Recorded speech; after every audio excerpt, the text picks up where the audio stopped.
అప్పుల బాధలు వెంటాడుతున్నాయా? అయితే 6 JVR వారి జాతిరత్నాలు ధరించండి. జై తెలుగుదేశం, జై తెలుగుదేశం.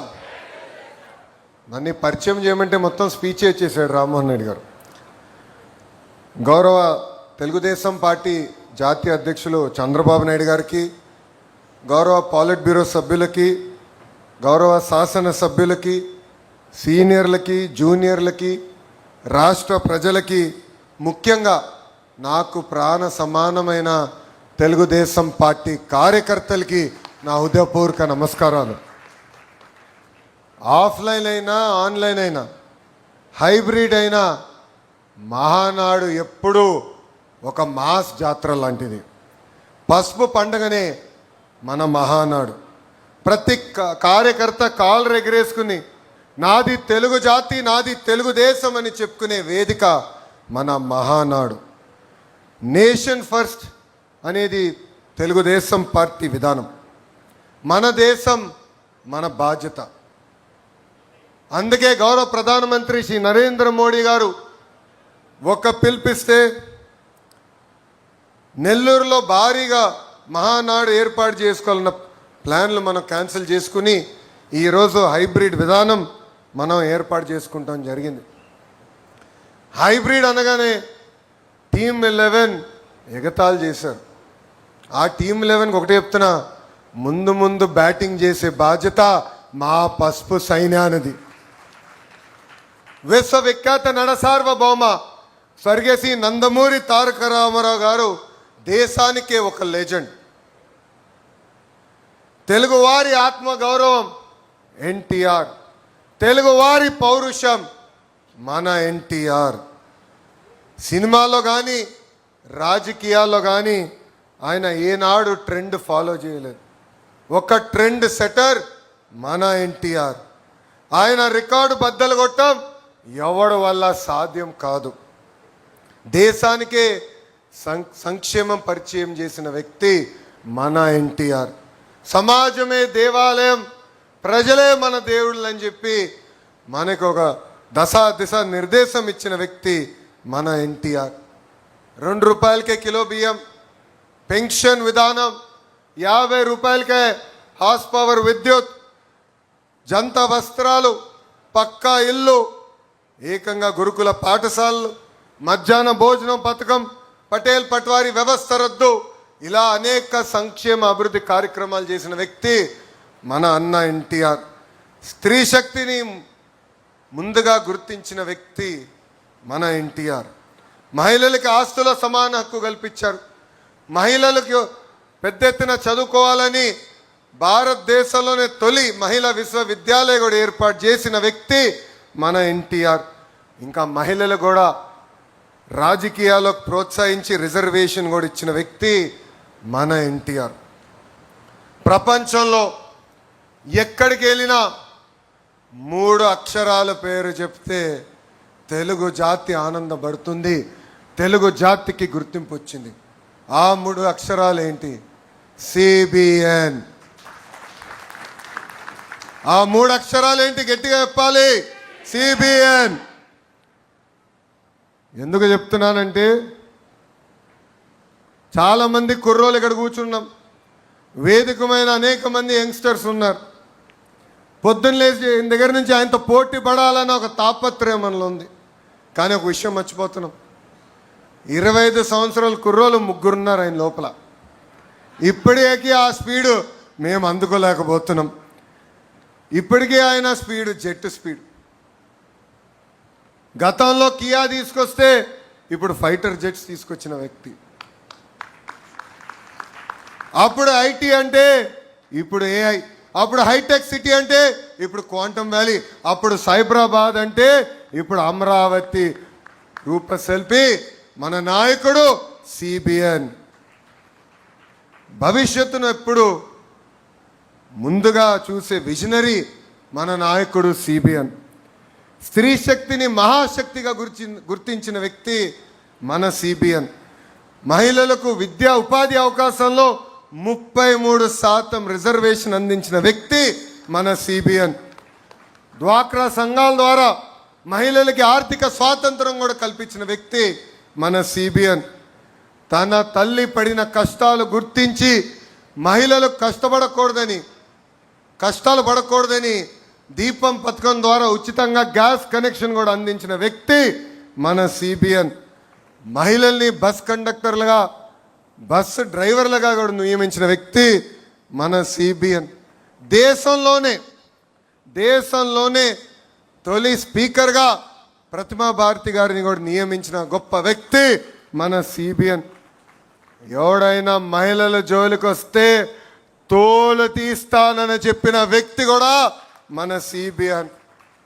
ఈ మధ్యన చూస్తున్నాం మహిళల జోలికి వెళ్తే ఏమవుతుందని. అర్థమైందా రాజా? తెలుగుదేశం పార్టీలో కార్యకర్తలే అధినేత. 2019 నుంచి 24 వరకు అనేక కష్టాలు మన కార్యకర్తలు ఎదుర్కొన్నారు. బయటికి రాకుండా తాళగట్టిన రోజులు, ఒక పోరాటం చేస్తే దొంగ కేసులు పెట్టిన రోజులు. ఏకంగా మీ లోకేష్ పైన 23 కేసులు పెట్టారు. వేదిక మీద నాయకులందరి పైన కేసులు పెట్టారు. కానీ ఆనాడే చెప్పాం, మాట తప్పం మడిమ తిప్పాం, మేము తగ్గేదే లేదని ముందలికి నడిచాం. మనందరం చూసాం, మెడపై కత్తి పెట్టి వాళ్ళ నాయకుడికి జై కొట్టమంటే జై తెలుగుదేశం, జై చంద్రబాబు అని చెప్పి ప్రాణాలు కోల్పోయాడు తోట చంద్ర. ఈరోజు నేను గర్వంగా చెప్తున్నా, తోట చంద్ర కొడుక్కి ప్రభుత్వం ఉద్యోగం ఇచ్చిన ఘనత కూడా మన ఎన్డీఏ ప్రభుత్వాన్ని. నామినేషన్ పత్రాలు లాక్కుని దాడి చేస్తే మీసాలు మిలేసి తొడగొట్టాడు మన అంజిరెడ్డి తాత. అంతేకాదు, ఏకంగా వైకాపా రౌడీల దాడిలో రక్తం కారుతున్న చివరి ఓటు పడే వరకు ఓటింగ్ బూత్లో నిలబడారు మన మంజుల గారు. వైసీపీ గూండాలు ఏకంగా వచ్చి కంటి చూపు పోయే విధంగా పొడిచినా ఎత్తిన పసుపు జెండా దించకుండా నిలబడింది మన చెన్నుపాటి గాంధీ. ఇలాంటి నాయకుల్ని మనందరం స్ఫూర్తిగా తీసుకుని తెలుగుదేశం పార్టీని ముందరకు నడిపించాల్సిన బాధ్యత ఉంది. కేసుల కోసం భయపడం, ఏనాడు వెనక తిరిగి మనం చూడలేదు. వేదికమైన అనేక నాయకుల్ని అరెస్ట్ చేశారు. మన అచ్చన్న గారు కానివ్వండి, కొల్లు రవి గారు కానివ్వండి, ఇట్లా అనేక మందిని అరెస్ట్ చేసి జైలుకి పంపించిన మనం ఎప్పుడూ వెనక్కి తగ్గలేదు. అందుకే వై నాట్ 175 అంటే చివరికి టీమ్ 11 మిగిలే పరిస్థితి ప్రజలే ఇచ్చారు. 2024 ఎన్నికల్లో అందరం కలిసికట్టుగా రికార్డులు బద్దలు కొట్టాం. భారతదేశ చరిత్రలో ఎప్పుడు జరిగిన విధంగా 94% స్థానాలు మనం కైవసం చేసుకున్నాం. 175 నియోజకవర్గాల్లో 164 స్థానాలు ఎన్డీఏ సొంతం చేసుకుంది. శ్రీకాకుళంలో 10 out of 10, విజయనగరంలో 9 out of 9, తూర్పుగోదావరి జిల్లాలో 19 out of 19, వెస్ట్ గోదావరి జిల్లాలో 15 out of 15, కృష్ణాలో 16 out of 16, గుంటూరులో 17 out of 17, నెల్లూరులో 10 out of 10, అనంతపూర్లో కూడా 14 out of 14. అంటే 8 ఉమ్మడి జిల్లాల్లో క్లీన్ స్వీప్ వచ్చింది. కడప జిల్లాలో కూడా 10 నియోజకవర్గాలకి 7 నియోజకవర్గాలు ఎన్డీఏ కైవసం చేసుకుంది. ప్రజలు ఆశతో మనం గెలిపించారు. వాళ్ళకి అహర్నిశలు కష్టపడాలని వాళ్ళు కోరారు. అందుకే ప్రజాప్రభుత్వం సుపరిపాలన అందిస్తుంది. ఎన్ని ఆర్థిక ఇబ్బందులున్నా ఇచ్చిన హామీలని ఒక పద్ధతి ప్రకారం మనం నిలబెట్టుకుంటా ముందరికెళ్తున్నాం. ఒక పెన్షన్ తీసుకోండి, భారతదేశంలోనే ఏ రాష్ట్రం ఇవ్వని విధంగా వృద్ధులకి 4,000 రూపాయల పెన్షన్ మన చంద్రబాబు నాయుడు గారు అందిస్తున్నారు. వికలాంగులకి 6,000, బెడ్కి పరిమితం అవుతే 15,000 రూపాయల పెన్షన్ మనం అందిస్తున్నాం. అన్నా క్యాంటీన్లు తిరిగి ప్రారంభించాం. మెగా డిఏసి ద్వారా 16,000 ఉద్యోగాలు మనం అందించాం. మన హోంమంత్రి గారి నాయకత్వంలో 6,000 కానిస్టేబుల్ పోస్టులు కూడా మనం భర్తీ చేస్తాం జరిగింది. ఏకంగా జాబ్ క్యాలెండర్ ద్వారా 10,000 పోస్టులకి కూడా మనం నోటిఫికేషన్ విడుదల చేశాం. మా చేనేత సోదరులకి అండగా నిలబడడానికి హ్యాండ్లూమ్ ఉంటే 200 యూనిట్లు, ఇంట్లో పవర్ లూమ్ ఉంటే 500 యూనిట్లు ఉచిత కరెంటు కూడా మన ప్రభుత్వం అమలు చేసింది. మత్స్యకారుల సేవలో కూడా అన్నదాత సుఖీభవ, స్త్రీ శక్తి కింద ఉచిత బస్, దీపం పథకం లాంటి అనేక సంక్షేమ కార్యక్రమాలు మనం అమలు చేస్తున్నాం. అంతేకాదు ఇంట్లో ఎంతమంది పిల్లలుంటే అంతమంది పిల్లలకి తల్లికి వందనం ఇచ్చిన ఏకైక ప్రభుత్వం మన ఎన్డీఏ ప్రభుత్వం. ఎన్నికల ముందర కూడా ఒకే హామీ ఇచ్చాం, ఒకే రాష్ట్రం ఒకే రాజధాని, కానీ అభివృద్ధి వికేంద్రీకరణ. ఈరోజు భారతదేశంలో 100 రూపాయలు పెట్టుబడులు వస్తే దాంట్లో 25 రూపాయలు ఈరోజు ఆంధ్ర రాష్ట్రానికి వచ్చిన ఘనత. ఒక Google, Arcelor Mittal, royal Enfield, ఏకంగా ఫైటర్ జెట్లు తయారు చేసే పరిశ్రమలు కూడా మన ఆంధ్ర రాష్ట్రానికి తీసుకొచ్చాం. ఈ సభాముఖంగా ఆ టీమ్ 11 కెప్టెన్కి నేను ఒక బంపర్ ఆఫర్ ఇస్తున్నా. డేట్ టైం మీరు నిర్ణయించండి. సంక్షేమ అభివృద్ధి పైన చర్చించడానికి నేను సిద్ధం, మీరు సిద్ధమా అని అడుగుతున్నా. అభివృద్ధి సంక్షేమం హడావిడిలో పడిపోయి గత పాలకులు చేసిన విషయాలు మనం మర్చిపోతున్నాం. మనందరం చూసాం బలహీన వర్గాలపైన వాళ్ళు ఎట్లా దాడి చేశారు. ఎంతోమంది బీసీ, ఎస్సీ, ఎస్టీ, మైనారిటీ సోదరుల్ని వాళ్ళు చంపేశారు. వాళ్ళ అక్కని వేధించని అడిగినందుకు అమర్నాథ్ గౌడ్ని ఏకంగా కిరోసిన్ పోసి ఆనాడు చంపేశారు. ఇది మనందరం గుర్తుపెట్టుకోవాల్సిన అవసరం ఉంది. ఇంతేకాదు ఒక దళిత డాక్టర్ ఫేస్ మాస్క్ అడిగినందుకు సుధాకర్ గారిని చంపేశాడు. వాళ్ళ పార్టీకి చెందిన ఎమ్మెల్సీ ఏకంగా వాళ్ళ దళిత డ్రైవర్ సుబ్రహ్మణ్యం చంపేసి శవాన్ని కూడా డోర్ డెలివరీ చేశారు. నంద్యాలలో అబ్దుల్ సలాం మొత్తం కుటుంబం కలిసికట్టుగా వైకాపా నాయకులు వేధింపులు మేము భరించలేమని కుటుంబం మొత్తం ఆత్మహత్య చేసుకుంది.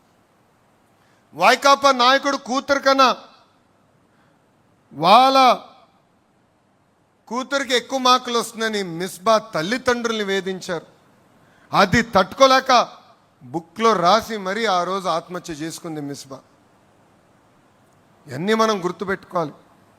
ప్రజల్లోకి తీసుకెళ్లాల్సిన బాధ్యత నాయకులు, కార్యకర్తల పైన ఉంది. ఈ మధ్యన గొడ్డలి పార్టీ అంటే సైకోకి కోపం వచ్చింది. ఆ సైకోకి ఒకటే చెప్తున్నా, మాది గూగుల్, మీది గొడ్డలి, మాది ఫైటర్ జెట్స్, మీది ఫ్యాక్షన్, మాది కియా అవుతే మీది క్యాట్, మీది కిడ్నాప్. బాబు గారు చెప్పినట్లు both are not the same brother. బాబాయిని చంపింది గొడ్డలతోనే కదా సైకో. సొంత తల్లిని చెల్లిని మెడబట్టి బయటికి గెంటేసింది మీరు కాదా? ఇవన్నీ మర్చిపోయారు అనుకుంటున్నారా ప్రజలు? మా నాయకుల్ని మీరు ఎట్లా చంపారో మేము మర్చిపోయామా అనుకుంటున్నారా? అందుకే మీ పార్టీని గొడ్డలి పార్టీ అని ఈరోజు మేము పిలుస్తాం జరిగింది. తెలుగుదేశం పార్టీ సిద్ధాంతాలే మన బలం. తెలుగుదేశం పార్టీ సిద్ధాంతాలే మన ఫౌండేషన్. మారిన కాలానికి సిద్ధాంతాల్ని కొన్ని సవరణ చేశాం. మన జరిగిన మహానాడులో 6 శాసనాలు మనం ప్రకటించుకున్నాం. ఎప్పుడు ఏ నిర్ణయం తీసుకున్నా ఒక్కసారి కళ్ళు మూసుకుని 6 శాసనాల గురించి ఆలోచించాలని ఇక్కడున్న నాయకుల్ని, క్లస్టర్స్ ఉన్న కార్యకర్తలకి నేను పిలిపిస్తున్నా. తెలుగు జాతి విశ్వఖ్యాతి, యువగలం, స్త్రీ శక్తి, పేదల సేవల్లో సామాజిక న్యాయం, అన్నదాతకు అండగా కార్యకర్తలే మన అధినేత. ఈ 6 శాసనాలు మనం గుర్తుపెట్టుకోవాలి, రాసుకోవాలి. ఏ నిర్ణయం తీసుకున్నా ఈ 6 శాసనాలు ఒక్కసారి ఆలోచించి నిర్ణయం తీసుకోవాలని అందరినీ కోరుతున్నాం. నేను పార్టీలో సంస్కరణలు తీసుకొచ్చేదానికి ఆర్ఎన్ఎస్ఎల్ పోరాడా, ఇప్పుడు కూడా పోరాడుతూనే ఉంటాం. వేదికమన్న పాలిట్ బ్యూరో సభ్యులందరూ తెలుసు, ఆనాడు జిల్లా పార్టీ వ్యవస్థ నుంచి పార్లమెంట్ పార్టీ వ్యవస్థ తీసుకొచ్చేదానికి సుమారుగా 2 సంవత్సరాలు నేను పోరాడా. నేను అనుకుంది సాధించలేకపోతే నేను అలిగి ఇంట్లో పడుకోలే. మళ్ళీ తిరిగి పాలిట్ బ్యూరోకి వెళ్ళా, నాయకులతో మాట్లాడా. నమ్మకుంది సాధించుకునే వరకు నేను వదలబెట్టలేదు. అంతేకాదు పాదయాత్రలు నేను నడిచినప్పుడు కార్యకర్తలు అందరూ నన్ను అడిగారు, పనిచేసిన కార్యకర్తలు మీరు గుర్తించాలని. అందుకే టెక్నాలజీతో జోడించి మై టీడీపీ యాప్ తీసుకొస్తే చాలామంది నన్ను అడిగారు, మై టీడీపీ యాప్ అవసరమా అని. కానీ ఈరోజు చూడండి, గ్రామ స్థాయిలో ఏ కార్యక్రమం జరిగినా ఎవరు పనిచేశారో ఎవరు పనిచేయలేకపోయారో పార్టీకి నేరుగా తెలుస్తుంది. ఈరోజు క్లస్టర్లో మనం మహానాడు ఏర్పాటు చేసుకుంటే దానికి ఎవరు వచ్చారు ఎవరు రాలేకపోయారు కూడా నేరుగా పార్టీకి తెలిసే పరిస్థితి. అందుకే పార్టీ చరిత్రలో ఎప్పుడు లేని విధంగా ఒక మండల్ పార్టీ అధ్యక్షురాలు శ్రీదేవి గారిని ఏకంగా పాలిట్ బ్యూరోకి తీసుకొచ్చిన ఘనత మన నాయకుడు చంద్రబాబు నాయుడు గారిది. అంతేకాదు పార్టీ ఆవిర్భావం నుంచి ఏకంగా సీటు పొత్తుల్లో పోయినా అండగా నిలబడి ఎక్కడ కార్యకర్తలు చెక్కు చెదరకుండా మా మంగళగిరి నియోజకవర్గంలో క్లస్టర్ ఇన్ఛార్జ్గా పనిచేసిన ధనంజయ్ గారిని కూడా ఏకంగా పాలిట్ బ్యూరోకి తీసుకొచ్చిన ఘనత మన నాయకుడు చంద్రబాబు నాయుడు గారు. నిజం గడప దాటే లోపల అబద్ధం ప్రపంచం చుట్టూ తిరిగి వస్తుంది. ఈరోజు మనం చూస్తున్నాం ఆ సైకో పార్టీ, క్షమించాలి గొడ్డలి పార్టీ, ఆ గొడ్డలి పార్టీ ఎలాంటి కుట్రలు చేస్తున్నాయో మనందరం చూడాలి. మనందరం అప్రమత్తంగా ఉండాలి. ఎవరు ఊహించిన విధంగా 150 రోజుల్లో మనం డిఎస్సి నిర్వహించి మనం ఉపాధ్యాయులకి ఆఫర్ లెటర్ ఇచ్చాం. ఆ గొడ్డలి పార్టీ నాయకులు వెళ్ళి ఏకంగా 200 కేసులు మన పైన పెట్టారు. డిఎస్సి అడ్డుకోవాలని ప్రయత్నించారు, కానీ ఎక్కడా వాళ్ళు అడ్డుకోలేకపోయారు. అందుకే ఇప్పుడు కొత్త డ్రామా తీసుకొచ్చారు డిఎస్సి పైన. అందుకే చెప్తున్నా, సైకో నీది 10th క్లాస్ పేపర్ లీక్ చేసిన బ్యాచ్, నాది స్టాన్ఫర్డ్ హిస్టరీ ఉన్న బ్యాచ్. టీచర్ని లిక్కర్ షాప్ ముందలు నిలబెట్టిన ఘనత మీది. టీచర్ని సింగపూర్కి ట్రైనింగ్ పంపించిన ఘనత మాది. 5 ఏళ్ళలో ఒక్క టీచర్ పోస్ట్ భర్తీ చేయలేని ఘనత మీదవుతే, మేము అధికారంలోకి వచ్చిన తొలి సంవత్సరంలోనే 16,000 టీచర్ పోస్టులు భర్తీ చేసిన ఘనత మాది. జాబ్ క్యాలెండర్ అని సాక్షి క్యాలెండర్ మీరిస్తే ఏకంగా సంవత్సరం పూర్తయిన తర్వాత అద్భుతంగా 10,000 ఉద్యోగాలతో జాబ్ క్యాలెండర్ కూడా విడుదల చేసిన బ్యాచ్ మాది. భూమి కంటే ఎక్కువ భారం మోసేది మహిళ. కొంతమంది మహిళలు కించపరిచే విధంగా తెలుగు వాడక భాషలో కొన్ని పదాలు వాడతారు. గాజులు తొడుక్కున్నావా, చీర కట్టుకున్నావా, అమ్మాయిలాగా ఏడవద్దని మాట్లాడతారు. నేను అనేక ప్లాట్ఫామ్స్లో దీని గురించి మాట్లాడా. ఈ పదాలకి ఫుల్ స్టాప్ పెట్టాల్సిన బాధ్యత ఇక్కడ ఉన్న మనందరిపైన ఉంది. మహిళల్ని గౌరవించాల్సిన బాధ్యత మనందరిపైన ఉంది. మనం చూసాం, నేను విద్యాశాఖ మార్చులు అయిన తర్వాత స్కూల్ బుక్స్లో ఇంటి పనులన్నీ ఆడవాళ్ళు చేసే ఫోటోలు ఉండేది. అలాంటిది ఇప్పుడు 50% చేశారు. అంటే 50% ఫోటోలు ఆడవాళ్ళు చేస్తున్నారు, 50% ఫోటోలు మగవాళ్ళు చేస్తున్నారు ఇంటి పనులు. ఎందుకంటే మార్పు మన ఇంటి నుంచి మొదలవ్వాలి. మార్పు అనేది మన పాఠశాల నుంచి మొదలవ్వాలని బలంగా నేను నమ్ముతున్నా. మన పార్లమెంట్లో మహిళా బిల్ కేంద్ర ప్రభుత్వం, ఎన్డీఏలో ఉన్న పార్టీలందరూ మద్దతు తెలిపి మహిళల కోసం రిజర్వేషన్ డీలిమిటేషన్ బిల్ మనం ప్రవేశపెట్టాం. మనం స్త్రీ శక్తిని నమ్ముకున్న వారం. ఆ బిల్కి సంపూర్ణ మద్దతు మనం తెలిపాం. కానీ ప్రతిపక్షంలో ఉన్న కాంగ్రెస్ పార్టీ, దాంతోపాటు ఉన్న కొంతమంది అలయన్స్ పార్ట్నర్స్ అందరూ ఆ బిల్లు ముందరికి వెళ్లకుండా చేశారు. అందుకే ఈ వేదికగా నేను ఒక ప్రతిపాదన చేస్తున్నా. రాబోయే రోజులు పార్లమెంట్లో బిల్ పాస్ అయినా అవ్వకపోయినా తెలుగుదేశం పార్టీ కనీసం 33% స్థానాలు మహిళలకి రిజర్వ్ చేయాలని నేను ఈ సభాముఖంగా తీర్మానం చేస్తున్నా. అంటే కనీసం 33% సీట్లు మహిళలకు అందించాలని. I strongly believe that the next era of Indian politics belongs to women leadership. India took a historic step by bringing the Women's Reservation Bill. Our vision is clear. Women must not remain beneficiaries alone. Women must become decision makers. Unfortunately, in the recent parliament session, opposition parties rejected this bill. Many parties talk about women empowerment during elections and forget about them after elections. But Telugu Desam Party, since our inception, always believed in the power of women. We've always supported their aspirations and dreams. We stood by them and we believe that they have greater role to play in Indian political discourse. Therefore, I propose that we leave from the front. Today, from this sacred Mahanadu stage, I propose that in the 2029 elections, Telugu Desam Party should allocate 33% seats to women, not as a slogan, but as a commitment to the future of India. We want more women lawmakers. We want more women leaders. We want more women policy makers. And future of Telugu Desam Party will be led shoulder to shoulder by our women. This is our resolve. This is our responsibility. This is our commitment. ఇక్కడ చాలామంది మగవాళ్ళందరూ నవ్వుతున్నారు. మొన్న మీ అందరికీ భోజనం పెట్టాను. ఎందుకు పెట్టాను ఇప్పుడు అర్థం ఉంటుంది అందరికీ. మనం ఇక్కడి నుంచి గేరు మార్చాలి. 2 సంవత్సరాల హనీమూన్ పీరియడ్ అయింది. ప్రజల ఆశతో మనందరినీ గెలిపించారు. ఒక అద్భుతమైన పరిపాలన అందించాలని మనం గెలిపించారు. ఈరోజు ఎప్పుడు లేని విధంగా సుపరిపాలన మనం అందిస్తున్నాం. లా అండ్ ఆర్డర్ ప్రాబ్లమ్స్ లేకుండా మనం చూస్తున్నాం. ప్రతిపక్ష పార్టీకి చెందిన నాయకులు ధర్నా చేయాలంటే శాంతియుతంగా మీరు ధర్నాలు చేయొచ్చని కూడా వాళ్ళందరికీ పర్మిషన్ ఇస్తున్నాం. ఎక్కడ వాళ్ళని అడ్డుకోలేదు. ఎక్కడ వాళ్ళ గేటుకి మనం తాళగట్టట్లేదు. సుపరిపాలన అనేది మన ప్రభుత్వం ట్రేడ్ మార్క్.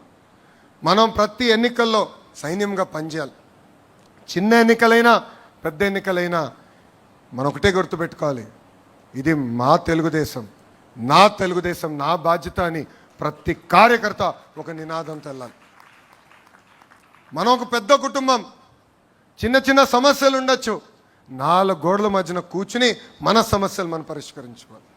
నేను ఇప్పుడే చెప్పా, నమ్ముకున్న సిద్ధాంతం కోసం నేను కూడా పార్టీలో పోరాడా, ఇప్పుడు పోరాడుతూనే ఉన్నా. కానీ ఏనాడు బయటకు వచ్చి మాట్లాడు, నిర్ణయం తీసుకున్నది ఒకటే ఉంటుంది నా దగ్గర, జై తెలుగుదేశం, జై చంద్రబాబు అని. ఈ నినాదానికి ప్రతి కార్యకర్త కట్టుబడి ఉండాలని నేను కోరుతున్నా. గౌరవ అధ్యక్షులు ఇప్పుడే చెప్పినట్లు అహంకారం వీడాలి. మనం చూసాం గతంలో 151 స్థానాలు 11 ఎట్లయిందని. ఇది మనందరం గమనించాల్సిన అవసరం ఉంది. ప్రజల దగ్గరికి వెళ్ళాలి, ప్రజలతో మమ్మక్యం అవ్వాలి, వాళ్ళ సమస్యలు పరిష్కరించే దిశగా మనందరం కష్టపడాలని ఇక్కడ వేదిక మీద ఉన్న పెద్దలకి, వేదిక మీద ఉన్న నాయకులకి, రాష్ట్ర వ్యాప్తంగా ఉన్న కార్యకర్తలందరికీ నేను పిలిపిస్తున్నా. ప్రభుత్వ కొనసాగింపు అనేది చాలా చాలా అవసరం. మనం చూస్తున్నాం, ఒక గుజరాత్, ఒక ఒరిస్సా లాంటి రాష్ట్రాలు ఈరోజు ఏ స్థాయికి వచ్చినాయో అందరూ ఒక్కసారి ఆలోచించాలి. 1983లో తెలుగుదేశం పార్టీని అన్న ఎన్టీఆర్ అధికారంలోకి తీసుకొచ్చారు. ఆయన పార్టీని 1982లో స్థాపించారు. ఈరోజు ఈ మీటింగ్ వచ్చే ముందల ChatGPTలో కొట్టారు. 1982లో హ్యూమన్ డెవలప్మెంట్ ఇండెక్స్ తలసరి ఆదాయంలో ఆంధ్ర, ఒరిస్సా రాష్ట్రం ఎలా ఉండేదని, దాంట్లో మీరు చూస్తే చాలా పారామీటర్స్లో ఆంధ్ర రాష్ట్రం, బీహార్ ఒకే రకంగా ఉంది. మన తలసరి ఆదాయం అప్పుడు కేవలం 10 నుంచి 15% ఎక్కువ ఉండేది.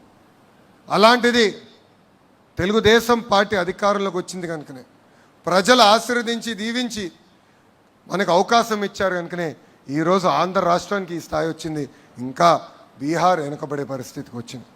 అదే కానీ ప్రభుత్వం కంటిన్యూస్గా తెలుగుదేశం పార్టీ వచ్చుంటే ఇంకా ఆంధ్ర రాష్ట్రం ఏ స్థాయికి లేదో ప్రజలందరూ ఒక్కసారి ఆలోచించారు.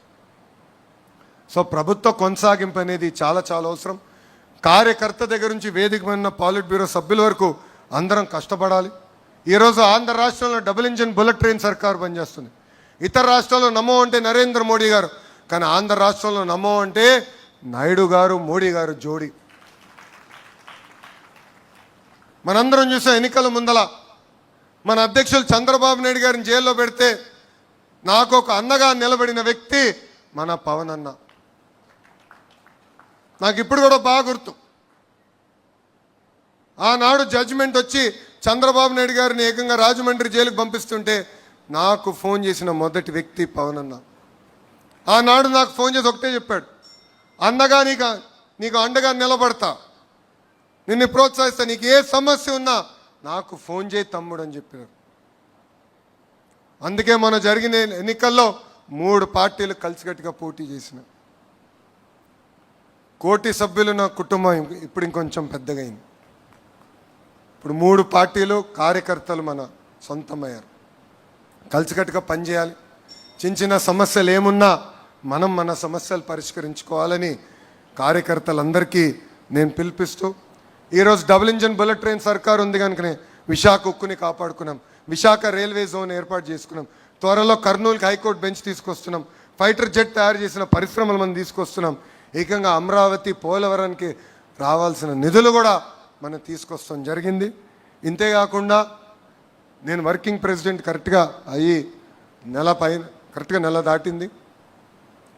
అటు తెలంగాణ అండమాన్లో ఉన్న తెలుగుదేశం పార్టీని కూడా బలోపేతం చేయాల్సిన బాధ్యత నా పైన ఇప్పుడు ఉంది. తప్పనిసరిగా నాయకుల్ని కార్యకర్తలను కలుస్తా. అక్కడున్న కార్యకర్తల నాయకులందరూ కూడా ఒకటే పిలిపిస్తున్నా, పార్టీ ఏ కార్యక్రమం ఇచ్చినా మనం జయప్రదం చేద్దాం, కలిసికట్టుగా పనిచేద్దాం. గ్రామ స్థాయి నుంచి మళ్ళీ తెలుగుదేశం పార్టీ కలిసికట్టుగా పూర్వ వైభవం తీసుకొద్దామని వాళ్ళందరికీ సభాముఖంగా నేను హామీ ఇస్తూ, నాకు ఇంత అద్భుతమైన అవకాశం ఇచ్చిన మీ అందరికీ పేరు పేరున నా హృదయపూర్వక ధన్యవాదాలు తెలుపుకుంటూ మీ అందరి దగ్గర నుంచి సెలవు తీసుకుంటున్నా. జోహార్ అన్న ఎన్టీఆర్, జోహార్ అన్న ఎన్టీఆర్. చంద్రబాబు నాయుడు గారి నాయకత్వం, చంద్రబాబు నాయుడు గారి నాయకత్వం. జై తెలుగుదేశం, జై తెలుగుదేశం, జై హింద్. అందరికి నమస్కారం. అద్భుతమైనటువంటి ప్రసంగంతో కార్యకర్తల్లో, తెలుగు యువతలో, తెలుగు మహిళల్లో నూతన ఉత్సాహం, ఉత్తేజం